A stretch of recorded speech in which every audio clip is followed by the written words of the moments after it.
1971년 11월 24일 추수감사절 전날, 미국의 한 공항에 한 남성이 나타났습니다. 그의 나이는 40대 중반 정도로 보였고 깔끔한 검은 정장에 검은 넥타이, 그리고 짙은 선글라스를 착용한 평범한 사업가처럼 보였습니다. 그는 아무런 동요 없이 항공권 판매 창구로 다가갔습니다.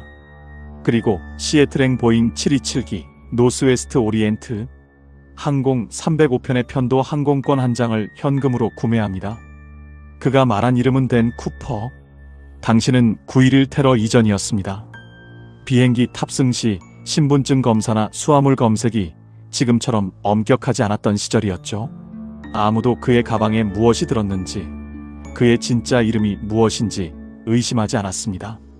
하지만 이 비행이 시작되고 몇 시간 후 이 평범해 보이던 남성은 미국 역사상 가장 유일무이하고 미스터리한 하이제킹의 주인공이 됩니다.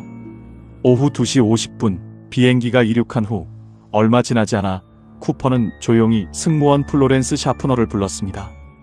그리고 정중하게 작은 종이 한 장을 건넸죠. 당시 미모의 승무원들은 승객들에게 연락처를 받는 일이 흔했기 때문에 샤프너 역시 매력적인 신사의 장난 섞인 데이트 신청이라 생각하고 쪽지를 읽지도 않은 채 주머니에 넣었습니다.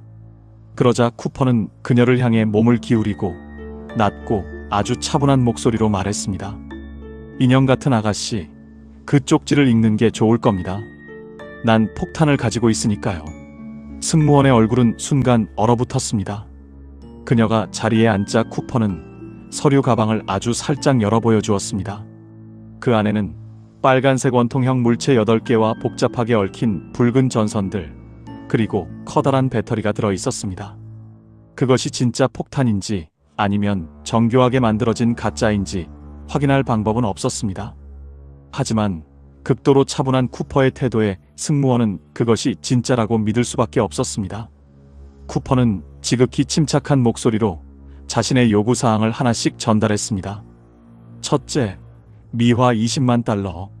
그것도 반드시 1년 번호가 연속되지 않는 유통 가능한 20달러짜리 지폐로만 준비할 것. 둘째, 민간용 낙하산 4개. 앞면에 매는 보조 낙하산 2개와 등에 매는 주 낙하산 2개였습니다. 승무원은 즉시 조종실로 향해 이 사실을 기장에게 알렸고 메시지는 곧바로 노스웨스트 항공 본사와 FBI에 전달되었습니다. 승객 36명의 목숨이 저 의문의 산의 손에 달려 있었던 상황. FBI와 항공사는 그의 요구를 전적으로 수용하기로 결정하고 시애틀 전역의 은행을 뒤져 20달러짜리 지폐 1만 장을 긴급하게 확보하기 시작합니다. 지상이 발칵 뒤집힌 그 시간 동안 비행기 안의 쿠퍼는 믿을 수 없을 정도로 여유로웠습니다. 그는 하이볼 위스키를 주문해 마셨고 담배를 피우며 창밖을 감상했습니다. 심지어 비행기가 착륙을 지연하는 동안 음료값을 계산하며 승무원에게 거스름돈을 팁으로 가지라고 말하기까지 했습니다. 그는 다른 테러범들처럼 소리를 지르거나 흥분하지 않았습니다. 매우 예의 바르고 차분하며 마치 이 모든 상황을 완전히 통제하고 있는 마스터마인드 같았습니다. 오후 5시 39분 비행기는 마침내 시애틀 타코마 공항에 착륙했습니다. 비행기는 승객들의 동요를 막기 위해 활주로 외딴 곳에 멈춰 섰습니다. 약속대로 요구했던 현금 20만 달러가 담긴 캔버스 가방과 낙하산 4개가 기내로 전달되었습니다. 돈과 낙하산을 확인한 쿠퍼는 약속을 지켰습니다. 그는 36명의 승객 전원과 승무원 일부를 무사히 비행기에서 내리게 해주었습니다. 이제 기내에 남은 사람은 기장과 부기장, 항공기관사, 그리고 그의 인질이 된 승무원 티나 머클로우까지 단 4명뿐이었습니다. 쿠퍼는 기장에게 두 번째 명령을 내립니다. 목적지는 네바다주 리노. 고도는 1만 피트 이하로 낮게 유지하고 속도는 비행기가 실속하지 않을 정도의 최소 속도인 150노트로 비행해라. 그리고 날개 플랩은 15도로 유지해라. 이것은 항공 역학을 완벽하게 이해하고 있는 전문가의 지시였습니다. 고도와 속도가 낮아야만 하늘에서 뛰어내릴 때 공기 저항으로 사망하지 않기 때문입니다. 그리고 그는 마지막으로 기괴한 요구를 덧붙였습니다. 비행기의 후방 출입구를 열어둔 채 이륙해라. 기장은 기압 문제로 위험하다며 거절했고 쿠퍼는 단호하게 말했습니다. 상관없으니 일단 이륙해라. 문은 내가 알아서 연다. 저녁 7시 40분 오직 5명만을 태운 비행기는 칠흑 같은 밤하늘과 거친 폭풍우 속으로 다시 날아올랐습니다. 이륙 후 약 20분이 지났을 무렵 기내 후방에 혼자 남아있던 쿠퍼는 행동을 개시했습니다. 그는 주 낙하산과 보조 낙하산을 몸에 걸쳤고 20만 달러가 든 돈가방을 몸에 단단히 묶었습니다. 저녁 8시 직전 조종실의 계기판에 경고등이 켜졌습니다. 비행기 꼬리 부분의 후방 출입구가 강제로 열리면서 기내 기압이 요동치기 시작한 것입니다. 밤 8시 13분경 비행기의 꼬리 날개 부분이 순간적으로 위로 툭 튀어오르는 현상이 발생했습니다. 비행기 뒤쪽에 가해지던 거대한 무게가 순식간에 사라졌을 때 일어나는 물리적 반동이었습니다. 쿠퍼가 마침내 뛰어내린 것입니다.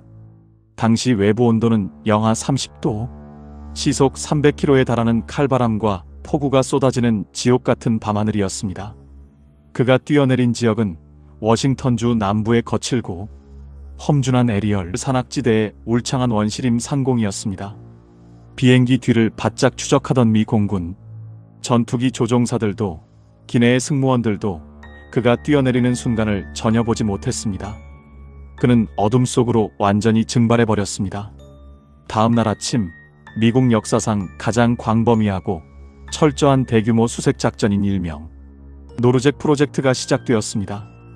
FBI 요원, 주정부 경찰, 육군 군인들까지 수백 명의 인력과 탐지견, 헬리콥터가 동원되어 그가 낙하했을 것으로 추정되는 숲을 이잡듯 뒤졌습니다. 하지만 수주 동안 이어진 수색에도 불구하고 낙하산 조각 하나, 옷까지 찢어진 틈 하나 발견되지 않았습니다. 비행기 안에서 발견된 단서는 그가 벗어두고 간 검은색 클립형 넥타이와 그가 마신 위스키 잔에서 나온 정체불명의 DNA와 지문 몇 개가 전부였습니다. 수사관들은 그가 가명으로 쓴덴 쿠퍼를 추적하다 언론의 오보로 인해 DB 쿠퍼라는 이름으로 세상에 알려지게 되었고 이 이름은 전설이 되었습니다. FBI는 쿠퍼에게 건넨 20만 달러의 1년 번호 목록을 전 세계의 은행, 카지노, 경마장 등에 배포했습니다. 지폐를 한 장이라도 쓰면 즉시 덜미가 잡히도록 덫을 놓은 것이죠. 하지만 몇 달이 지나고 몇 년이 흘러도 그가 가져간 20만 달러 중 단 한 장의 지폐도 시장에 유통되지 않았습니다. 그는 돈을 들고 어디로 간 것일까요? 사건이 사람들의 기억 속에서 점차 잊혀가던 9년 뒤인 1980년 2월 놀라운 반전이 일어납니다. 시애틀 인근 콜롬비아 강변의 티나 바라는 해변에서 가족과 함께 캠핑을 하던 8살 소년 브라이언 잉그램이 진흙 속에서 고무줄에 묶인 채 썩어가는 지폐 뭉치들을 발견한 것입니다. 정밀 분석 결과 발견된 돈은 총 5,800달러였으며 놀랍게도 9년 전 DB 쿠퍼에게 건넸던 그 가방 속 지폐 1년 번호와 완벽하게 일치했습니다. 이 발견으로 사건은 다시 불타올랐습니다. 하지만 이 돈은 쿠퍼가 살아남지 못하고 강에 빠져 죽었다는 증거일까요? 아니면 추적을 따돌리기 위해 일부러 돈의 일부를 묻어둔 고도의 교란 작전이었을까요? 수수께끼는 오히려 더 깊어졌습니다. 나머지 19만 달러는 여전히 행방묘연했습니다. 많은 전문가들과 FBI 수사관들은 쿠퍼가 착지 과정에서 사망했을 가능성이 매우 높다고 결론지었습니다. 그 유력한 근거들이 있습니다. 첫째, 낙하 환경이 너무 치명적이었습니다. 영하 30도의 추위에 시속 300km의 바람을 뚫고 앞이 전혀 보이지 않는 칠흑 같은 밤에 낙하 지점조차 모르는 상태에서 뛰어내리는 것은 자살 행위와 다름없다는 것입니다. 둘째, 그는 제공된 낙하산 중 실수로 하필 고장난 보조 낙하산을 챙겨 내렸습니다. 아무리 베테랑이라도 그런 치명적인 실수를 했다면 살아남기 힘들었을 것입니다. 만약 낙하산이 펼쳐졌다 하더라도 그 밑은 영하의 기온에 저체온증으로 몇 시간 만에 사망할 수 있는 끝없는 원시림이었습니다. 그가 죽었다면 사체나 낙하산 장비가 발견되어야 했지만 숲은 아무것도 뱉어내지 않았습니다. 하지만 그가 살아남았다고 믿는 사람들은 수많은 용의자를 지목했습니다. 가장 유력했던 인물 중 하나는 리처드 맥코이였습니다. 그는 쿠퍼 사건이 일어난 지 불과 몇 달 후 유사한 방식으로 보잉 727기를 납치해 $50만 뜯어내고 낙하산으로 탈출했다가 붙잡힌 인물이었습니다. 쿠퍼의 모방 범죄자라는 의견과 그가 진짜 쿠퍼라는 의견이 팽팽히 맞섰지만 FBI는 그가 쿠퍼 사건 당시의 알리바이가 확실하다며 용의선상에서 제외했습니다. 또 다른 인물은 1995년 사망하기 직전 아내에게 내가 바로 된 쿠퍼다라는 충격적인 유언을 남긴 듀안 웨버였습니다. 아내는 남편이 죽은 후 그의 과거를 조사하다가 그가 쿠퍼 사건의 착지 지점이었던 에리얼 숲을 자주 방문했다는 사실을 알아냈습니다. 그러나 그의 DNA 역시 쿠퍼의 넥타이에서 발견된 DNA와 일치하지 않았습니다. 최근에는 쿠퍼의 넥타이에서 발견된 미세 입자를 첨단 기술로 분석한 결과 일반인들이 쉽게 접할 수 없는 순수 티타늄 입자가 다량 발견되었습니다. 1971년 당시에 순수 티타늄을 다루던 사람들은 보잉사와 같은 항공 제조업체의 화학자나 엔지니어 뿐이었습니다. 이 때문에 쿠퍼가 평범한 스카이다이버가 아니라 항공사 내부 사정을 완벽하게 꿰뚫고 있던 고위 기술자였을 것이라는 강력한 추정이 힘을 얻고 있습니다. 사건 발생 후 45년 동안 수천 명의 용의자를 조사하고 전 세계를 뒤졌던 FBI는 마침내 2016년 7월 공식적으로 DB 쿠퍼 사건의 수사 종결을 선언합니다. 더 이상 새로운 단서가 나오지 않고 다른 시급한 강력 사건에 수사력을 집중해야 한다는 이유였습니다. 이로써 DB 쿠퍼는 미국 사법 역사상 유일하게 미제로 남은 완벽한 여객기 납치범이 되었습니다. 비록 법의 심판은 끝났을지 몰라도 대중들에게 그는 하나의 전설이자 대중문화의 아이콘이 되었습니다. 그가 뛰어내렸던 워싱턴주의 작은 마을 에리얼에서는 지금도 매년 수많은 사람들이 모여 쿠퍼데이 축제를 열고 있습니다. 사람들은 그가 억압적인 시스템을 비웃듯 탈출해 어딘가에서 부자로 유유자적하게 살았을 거라는 낭만적인 상상을 멈추지 않습니다.